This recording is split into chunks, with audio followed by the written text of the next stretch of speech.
Caríssimas irmãs, caríssimos internautas, neste sábado estamos celebrando a solenidade de Todos os Santos. Nesse ano de 2025, nós tivemos essa diferença em relação aos outros anos, porque o que é tradição na nossa igreja é celebrarmos primeiro o dia de finados e depois o dia de Todos os Santos. Mas existe no Brasil a tradição de que o dia de Todos os Santos seja celebrado no domingo. Como nesse ano o dia de finados cai num domingo, se nós fôssemos deixar para celebrar Todos os Santos no próximo domingo, estaria muito longe.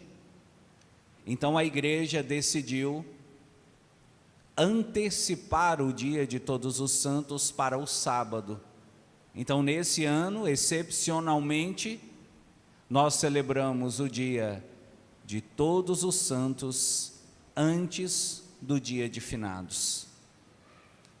E essa é uma celebração que a igreja chama pelo nome de solenidade, para nos mostrar que não é apenas uma memória, para nos mostrar que não é apenas uma festa, é uma solenidade, é um dia de preceito. E o que significa dizer que é um dia de preceito? Que é uma missa obrigatória para todo católico. Nenhum católico que se preze pode faltar essa missa de hoje sem um motivo justificável.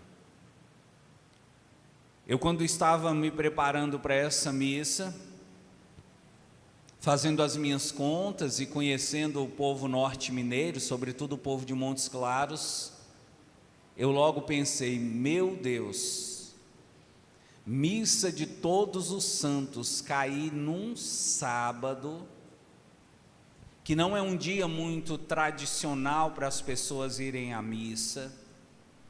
Muita gente gosta de ir à missa no domingo e só no domingo. Já é uma dificuldade, mas nesse ano parece que apareceu uma tentação ainda maior. Colocaram o jogo do Cruzeiro,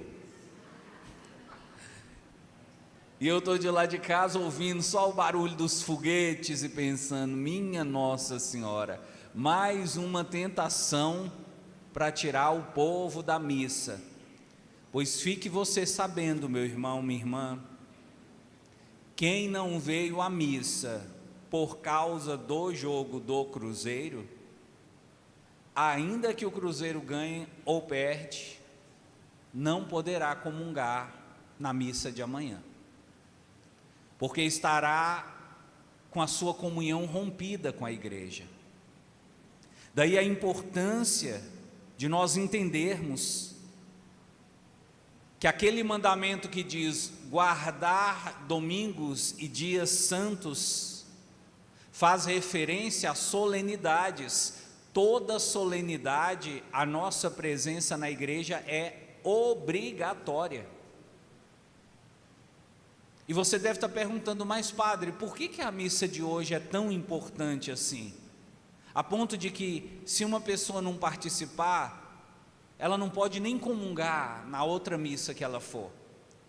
É porque hoje nós não estamos celebrando um santo só, nós estamos celebrando todos os santos. Veja você, a festa que essa paróquia faz para celebrar Santos Reis, a festa que muitas paróquias fazem para celebrar Nossa Senhora Aparecida, a festa que outras paróquias fazem para celebrar São Francisco de Assis, para celebrar São Judas Tadeu. E aqui eu estou pegando os santos mais próximos desse início de novembro. O dia de hoje é como se nós fôssemos juntar todas essas festas para celebrar de uma só vez. Então o dia de hoje tem que ser a festa de Santos Reis multiplicada por todos os santos da igreja.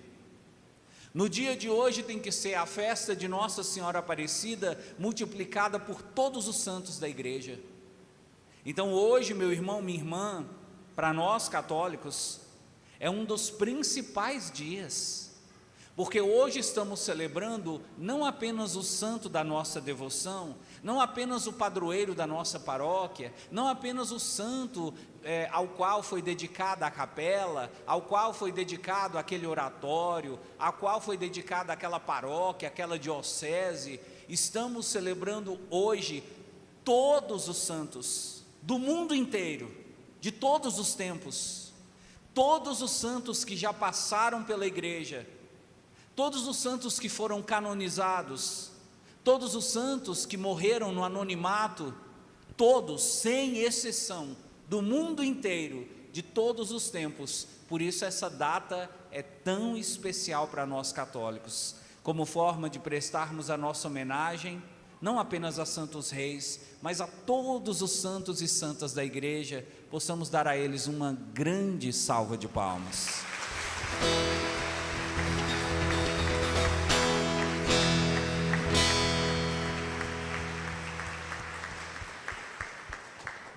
E hoje então nós temos essa missão de entender o que é ser santo.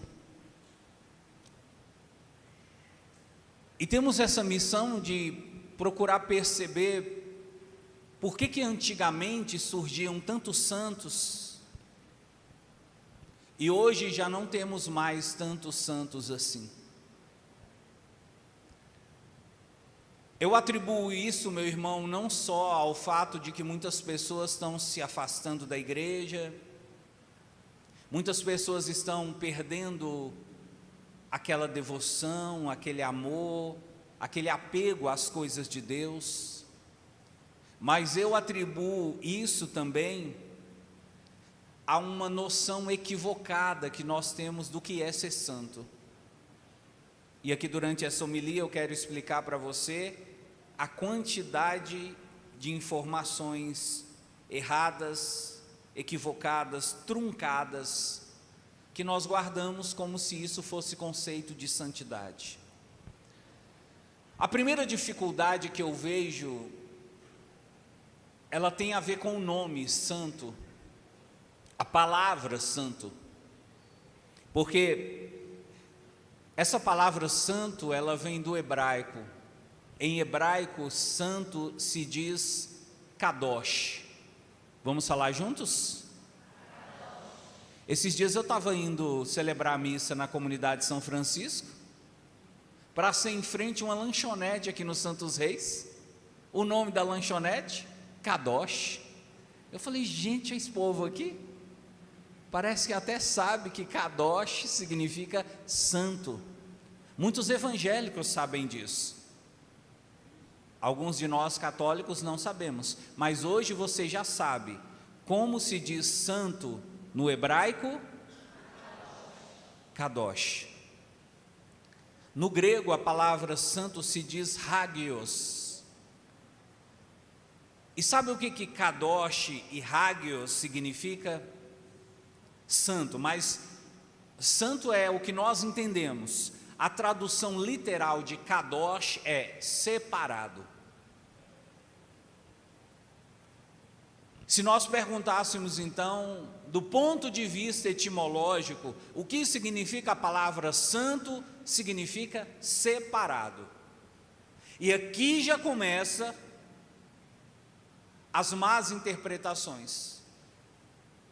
Porque nós temos a impressão que a pessoa que é santa, ela vive separada do mundo. O mundo está aqui, o santo está lá.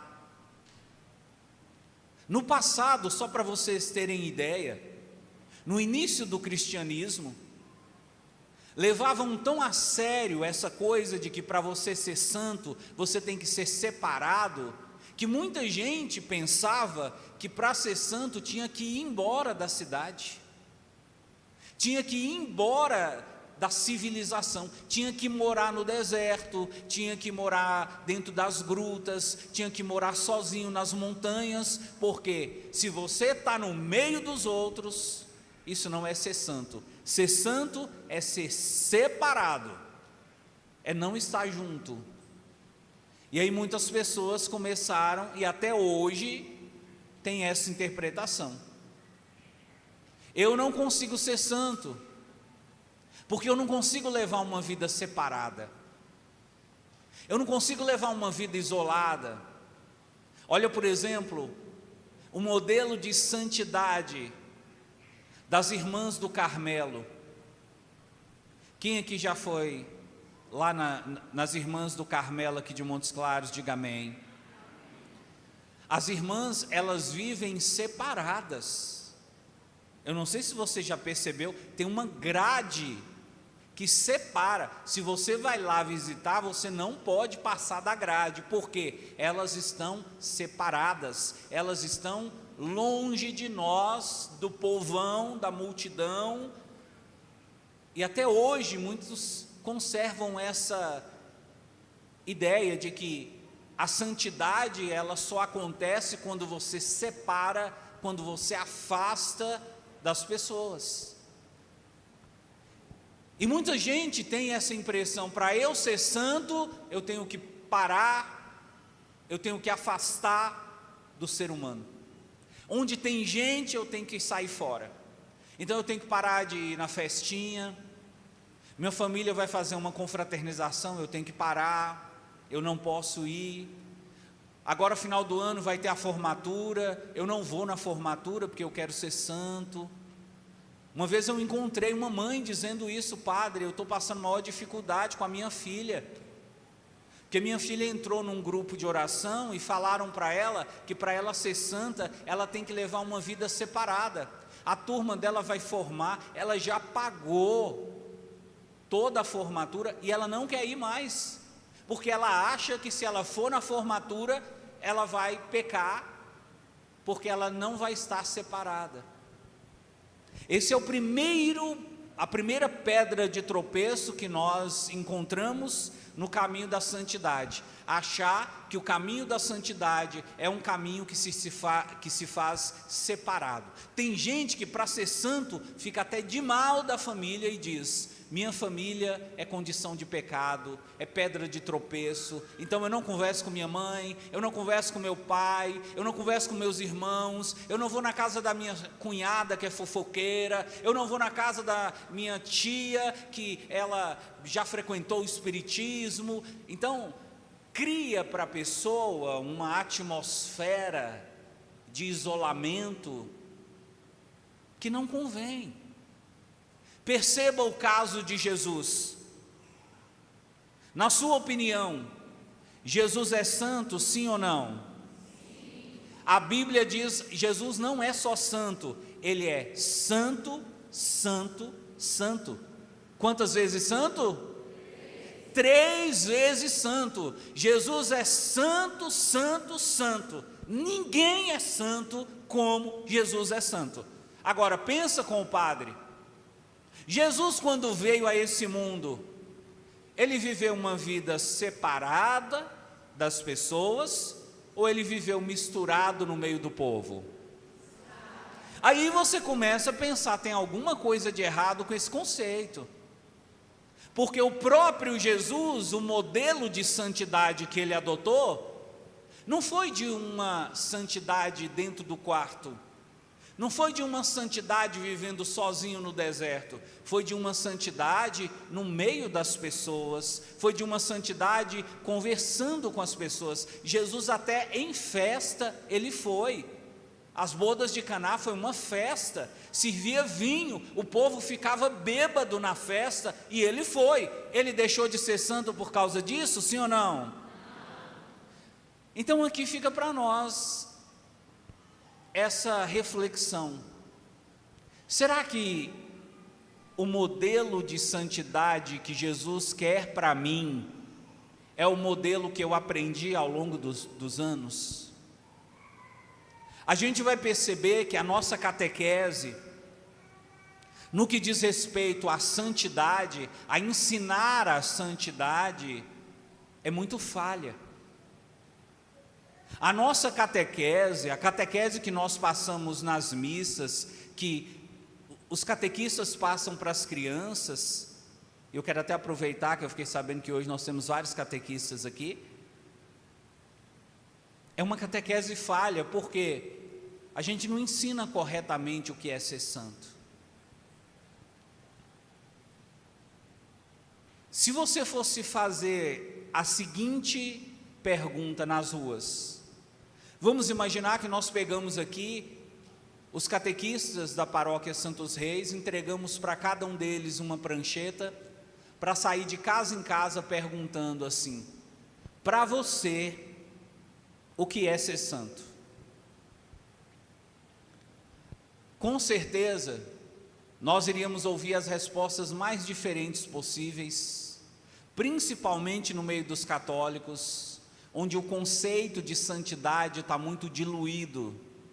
O conceito de santidade para nós católicos, ele é muito elástico e muitas pessoas acabam confundindo. Para muita gente, ser santo é rezar o dia inteirinho. E nós até temos essa ideia. Se aparece uma pessoa que diz assim: olha, eu rezo o dia inteiro, a gente fala aí, ó, esse é santo. Esses dias eu encontrei aqui no Santos Reis, e eu não digo isso com crítica não, tá bom, pessoal? Eu elogio demais quem reza. Eu encontrei aqui no Santos Reis uma mulher por quem eu fiquei assim muito admirado. Ela disse para mim assim: padre, eu estou rezando pelo senhor, viu? O senhor pode contar com a minha oração, eu estou rezando pelo senhor. E eu, como que de brincadeira, perguntei para ela assim: você está rezando para mim o quê? Eu estou rezando para o senhor um rosário. Falei: é? Você reza o rosário todo dia? Ela disse: por dia. Olha isso, pessoal. E essa mulher não mentiu. Não vou dizer nome para não expor a pessoa, talvez ela nem queira que as pessoas saibam disso, mas essa mulher mora aqui no Santos Reis. Ela disse: padre, todos os dias eu rezo 5 rosários. Eu falei: nossa, cheguei a ficar com vergonha, porque nem eu rezo isso. Você imagina, dona Maria, uma pessoa que reza 5 rosários por dia? A pessoa levanta a mão assim, ó, todo mundo cai. 5 rosários. Alguém que estava do meu lado falou aí: ó, padre, essa mulher é santa. E eu fiquei pensando: mas será que ser santo é só rezar muito? Na cabeça de muita gente é. Mas eu pergunto: será que na cabeça de Jesus ser santo é rezar muito? Se você for perguntar para outras pessoas, para vocês, o que é ser santo, algumas pessoas vão dizer assim: para ser santo você tem que levar uma vida de muita simplicidade, muita pobreza. Uma vez eu encontrei um rapazinho, ele veio na missa e ele voltou para casa assim, desiludido. Falaram para ele: vai na missa do Padre Wagner, lá na quarta-feira, você vai ver como é que o Padre Wagner é ungido. E ele veio achando que ia encontrar um santo. Acabou a missa, ele falou assim: padre, eu posso tirar uma foto com o senhor? Eu falei: pode. E peguei meu celular e falei assim: alguém tira para mim também. Quando eu tirei meu celular, ele viu meu celular, ele já baixou a cabeça. E eu percebi, alguma coisa aconteceu que ele ficou triste. Aí depois a mãe dele veio me contar: padre, mas meu filho voltou para casa dizendo que estava tão decepcionado com o senhor, que achava que o senhor era santo, mas que descobriu que o senhor é um grande pecador. Eu falei: mas o que foi que eu fiz? É porque ele viu que o senhor tem um iPhone. E ele acha que para ser santo tem que ser simples, que um santo não pode ter iPhone. Então, se o senhor tem iPhone, então o senhor não é santo. Aí eu fiquei pensando, meu Deus, olha a noção de santidade da cabeça desse menino. Será que alguém falou para ele que o santo Carlo Acutis, quem já ouviu falar desse santo, diga amém. Carlo Acutis foi um menino de 15 anos, que foi canonizado recentemente. Esses dias eu estava olhando um documentário sobre o Carlo Acutis e mostraram o quarto de Carlo Acutis. Adivinham o que pelo vídeo eu achei, eu encontrei, eu vi lá no quarto de Carlo Acutis? Um MacBook. Aí eu fico pensando, um santo com um notebook da Apple. Esse menino que achou que eu não era santo porque eu tinha um iPhone, ia ficar escandalizado com isso. Então, na cabeça de muita gente, para ser santo tem que ser pobre, tem que andar com roupa simples. Para ser santo, você não pode ter vaidade. Se for mulher, não pode pintar unha. Tem igreja, até hoje, e aqui no Santos Reis está cheio dessas igrejas, que dizem que para a mulher ser santa, não pode nem cortar o cabelo. Aí às vezes você vê nas ruas umas mulheres passando com um cabelo assim, parecendo não vou falar.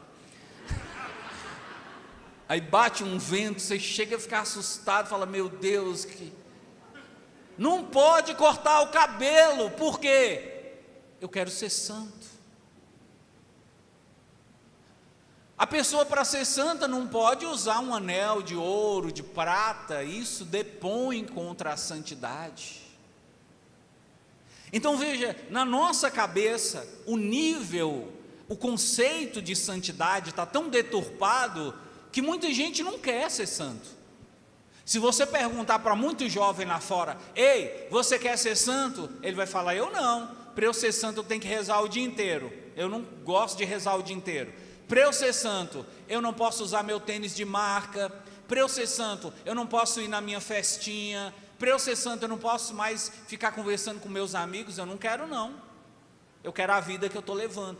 Daí a gente percebe o porquê, quando chegou o Concílio Vaticano II, década de 60, a igreja se reuniu, os bispos se reuniram para pensar assim, nós precisamos mudar esse conceito de santidade que passamos para as pessoas. Passamos para as pessoas um conceito de que ser santo é algo muito difícil, que ninguém consegue. Passamos para as pessoas o conceito de que para ser santo tem que ser um padre, tem que ser uma freira, um leigo não pode ser santo. A santidade não é para o povo comum, a santidade é para quem está lá em cima, a santidade é para padre, é para diácono, é para bispo, para o povo que só vai na missa, que senta nos bancos. Não, a santidade não é uma exigência. Aí no Concílio Vaticano II, a igreja decidiu virar essa página de uma santidade deformada. E a igreja então estabeleceu em uma constituição chamada Lumen Gentium, que significa luz para as nações, luz para todos os povos, a seguinte frase, no capítulo 5 dessa constituição, do Concílio Vaticano II, está escrito assim, ó, todos somos chamados à santidade. Você pode repetir? Todos somos chamados à santidade. Quem é todos? Todos é o Papa, todos são os bispos, os cardeais, todos são os padres, inclusive o padre Wagner, todos são os diáconos, inclusive o diácono Fábio, todos são os leigos, inclusive vocês. Todos somos chamados à santidade. A santidade é um chamado que Deus faz a todos nós. Amém? E o que essa Constituição diz? A santidade é a exigência para entrarmos no céu. Está aí, para você que queria saber o que precisa para uma pessoa entrar no céu.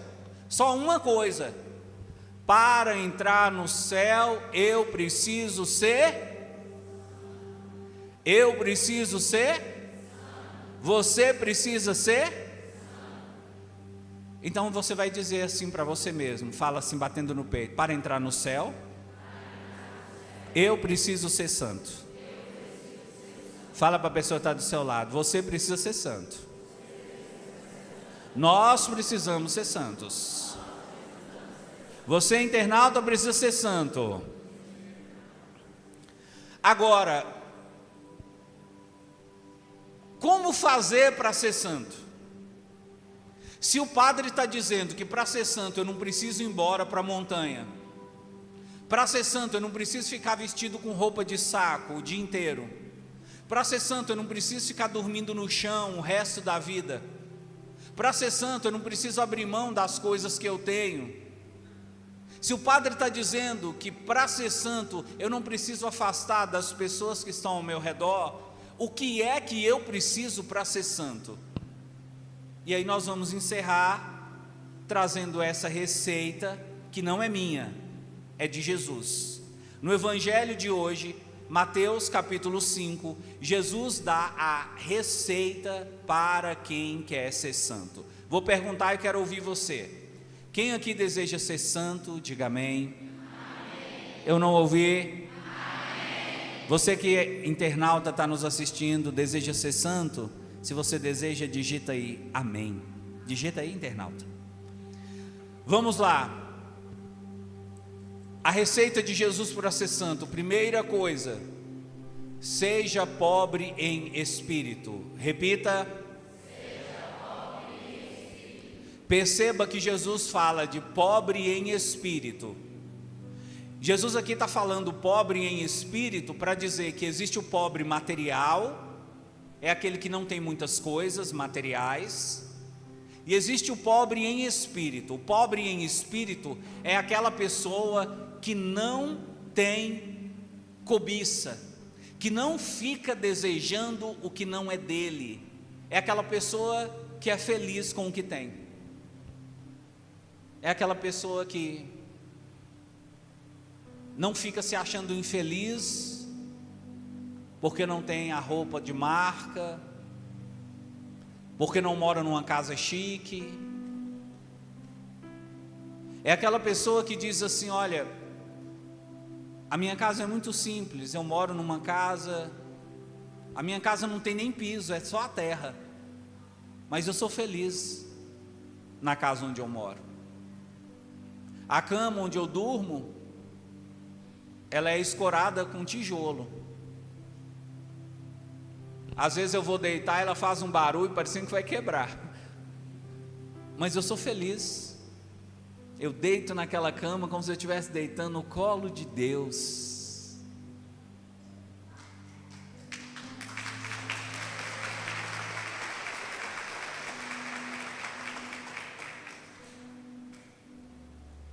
A pessoa que diz, na hora do almoço lá em casa, às vezes eu estou numa fome, chego assim pensando, o que será que tem para comer? Minha mãe coloca na mesa, minha esposa coloca na mesa para mim, às vezes só tem o arroz e o feijão. Teve um dia que não tinha nem o feijão, só tinha o arroz, e eu comi agradecido, porque eu sei que enquanto lá em casa tem só o arroz, tem muita casa que nem o arroz tem. Eu vou trabalhar na minha bicicletinha. Esses dias eu estava passando na rua, mas é um carro assim, parecendo aquele carro dos Transformers, mas passou perto de mim uma poça de água, mas me jogou tanta água em mim que eu quase caí da minha bicicletinha. E eu pensei assim, se eu tivesse um carro, isso não estaria acontecendo. Mas depois eu lembrei, falei, você quer saber? É bom ter bicicletinha, que pelo menos eu não tenho que comprar combustível. E eu fui feliz para o meu serviço. Ser pobre de espírito é você ser feliz com aquilo que você já tem. É você não ficar querendo algo a mais para ser feliz, como se a sua felicidade dependesse daquilo. A pessoa que é pobre em espírito é a pessoa que não coloca sua felicidade nos bens materiais. Então, se ela tiver muita coisa, ela é feliz; se ela tiver pouca coisa, ela é feliz também. Para ser santo, é preciso ser pobre em espírito. É preciso aprender a se alegrar no pouco ou no muito que Deus concedeu a você. Segundo o conselho de Jesus, se você deseja ser um santo, aprenda a suportar, presta atenção na palavra, suportar as aflições.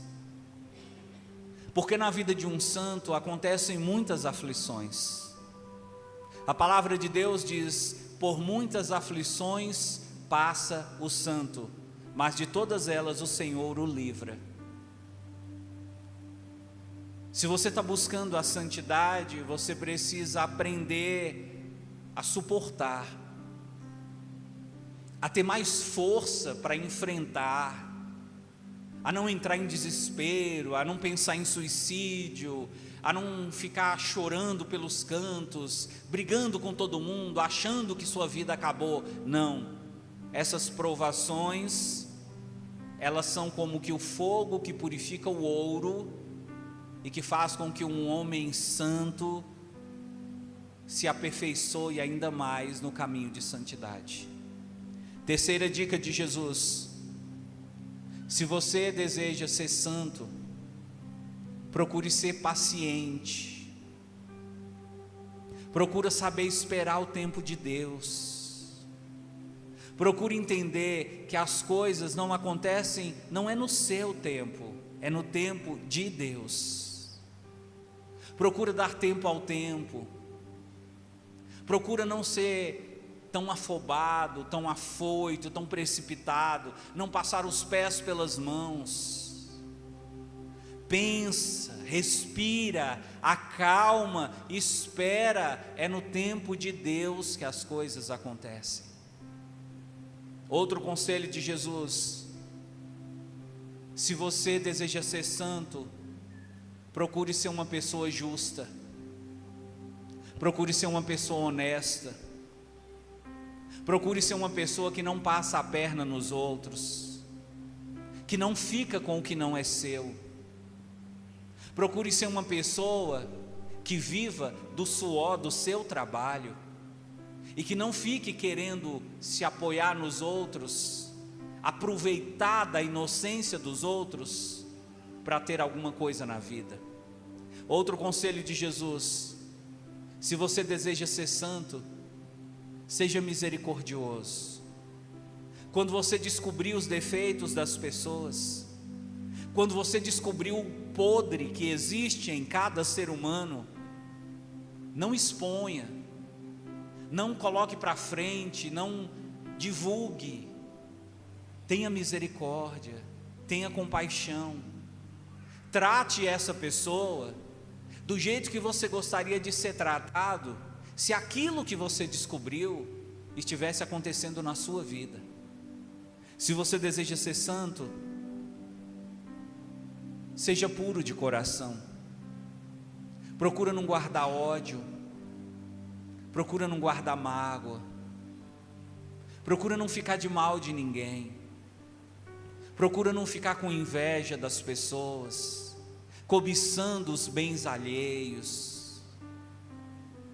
Procura guardar bondade, amizade, ternura no coração. E o último: se você deseja ser santo, seja um promotor da paz. Não fique semeando guerra, não fique espalhando fofoca, mentiras, inimizades, contendas, atritos. Se você deseja ser santo, espalhe a paz por onde você for. Se você conseguir colocar em prática essa receita, pode ter certeza, as portas do céu estarão abertas para você. Louvado seja nosso Senhor Jesus Cristo.